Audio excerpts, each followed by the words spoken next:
lebih dari 150 tentara Ukraina telah meletakkan senjata mereka dan menyerah selama operasi Rusia di Ukraina, dan masih banyak.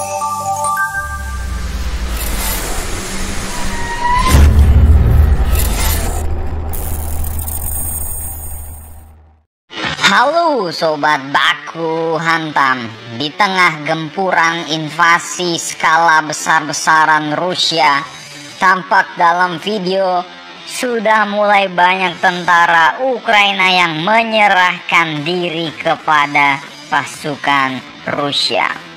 Beberapa pasukan Ukraina tampak diperlakukan dengan baik oleh tentara Rusia. Pak Presiden Rusia, Bapak Vladimir Putin sebelumnya telah memperingatkan agar para pasukan Ukraina jangan bertempur melawan Rusia. Lebih baik tentara Ukraina pulang saja ke rumah, tegas ancaman Putin.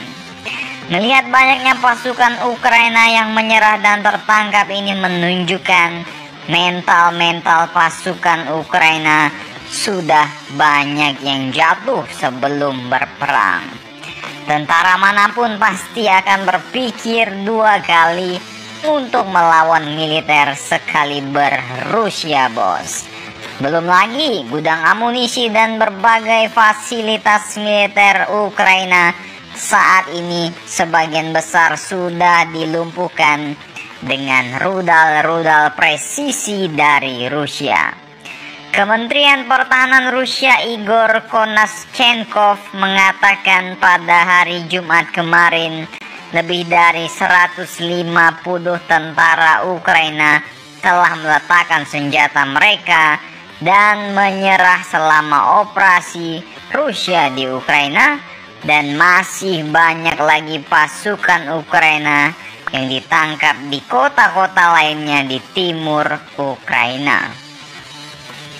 Di daerah Pulau Zimny, di mana para prajurit Ukraina bahkan meletakkan senjata mereka secara sukarela menyerah kepada satu unit angkatan bersenjata Rusia.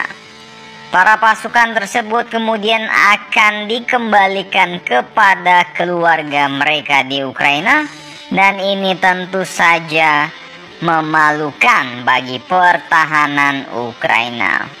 Menteri Luar Negeri Rusia Sergei Lavrov mengatakan negaranya siap melakukan pembicaraan dengan Ukraina, namun angkatan bersenjata Ukraina memang harus terlebih dahulu meletakkan senjata mereka dan menyerah.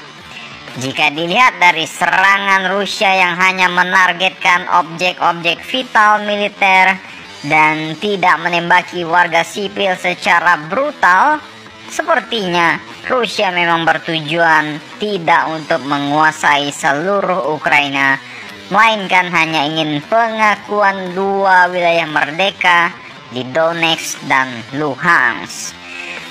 Dan ini tentu saja negosiasi yang amat sangat merugikan Ukraina, karena ini artinya 3 wilayah mereka sudah dilepaskan oleh Rusia, Crimea dan Donbas. Bukan tidak mungkin ke depannya wilayah etnis Rusia lainnya akan memberontak dan kemudian mendapat dukungan lagi dari Sang Tsar, dan kemudian bisa jadi wilayah kekuasaan Ukraina hanya tinggal sebesar kecamatan Bojongkenyot. Bagaimana menurut kalian mengenai berita ini? Silahkan baku hantam kalian.